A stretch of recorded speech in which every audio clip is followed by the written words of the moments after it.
राधे राधे मित्रों, कैसे हैं आप सभी। आशा करती हूँ आप सभी अच्छे होंगे, स्वस्थ होंगे एवं मस्त होंगे और आप सभी अपने ठाकुर जी की सेवा में व्यस्त होंगे। हरे कृष्णा, हरि बोल। आज फागुन मास की अमावस्या तिथि है 17 फरवरी 2026 और दिन है मंगलवार। आप सभी को इस फागुन मास की अमावस्या तिथि की बहुत सारी शुभकामनाएं। फागुन मास की अमावस्या तिथि पर पितरों के लिए जो भी पुण्य कर्म किए जाते हैं उससे उन्हें परम आध्यात्मिक गति प्राप्त होती है।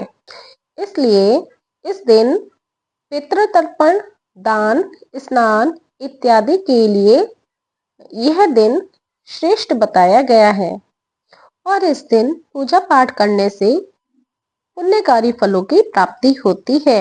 अगर संभव हो तो किसी पवित्र नदी में, गंगा या अन्य किसी नदी में स्नान जरूर करना चाहिए। फागुन अमावस्या के दिन भगवान विष्णु और भोलेनाथ की पूजा का विशेष महत्व होता है।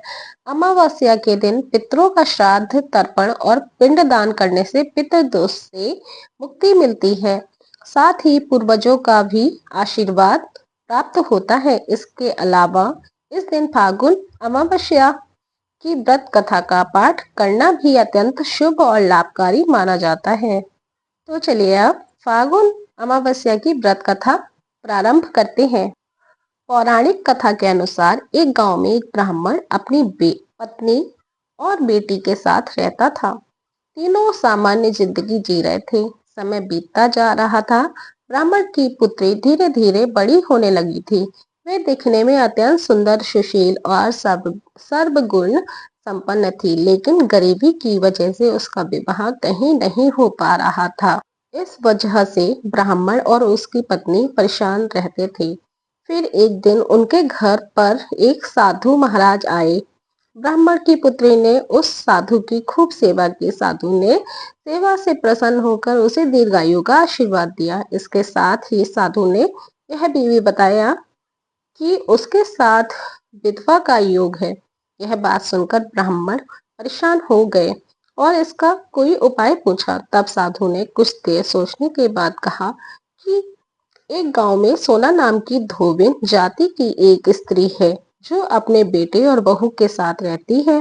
वह महिला संस्कारों से संपन्न, निष्ठावान और पतिव्रता है।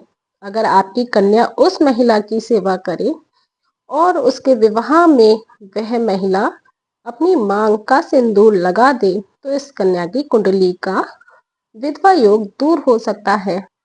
साधु की बात सुनकर ब्राह्मण ने अपनी बेटी से धोबिन की सेवा करने की बात कही और अगले दिन कन्या और सुबह उठकर सोना धोबिन के घर चली गई। फिर रोजाना वह धोबिन के घर की साफ सफाई और सारे काम अपने घर वापस चली जाती थी। एक दिन सोना धोबिन अपनी बहू से पूछती कि तुम तो सवेरे उठकर सारे काम कर लेती हो और पता भी नहीं चलता।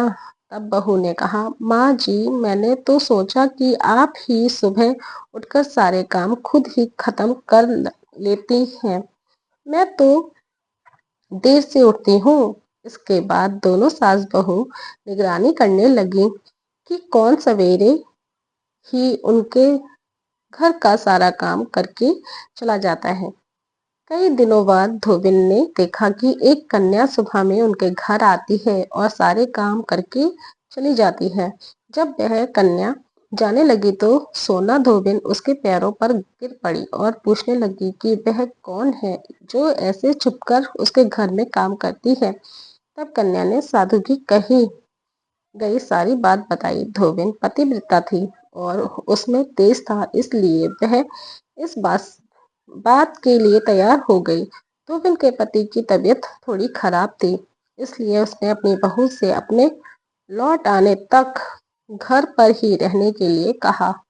धोबिन ने जैसे ही अपनी मांग का सिंदूर उस कन्या की मांग में लगाया तो उसके पति की मृत्यु हो गई। थोड़े समय बाद उसे इस बात का पता चला। वह घर से निर्जल ही चली गई थी।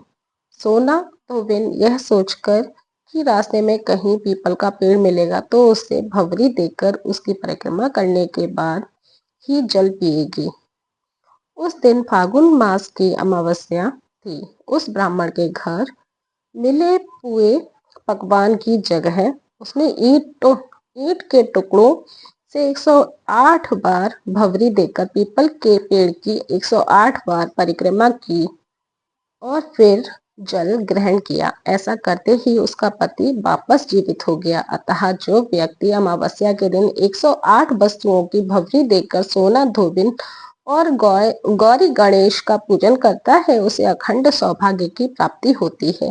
साथ ही यह भी माना जाता है कि फागुन अमावस्या के दिन व्रत करने से पुण्य फल की प्राप्ति होती है। हरे कृष्णा, हरि बोल।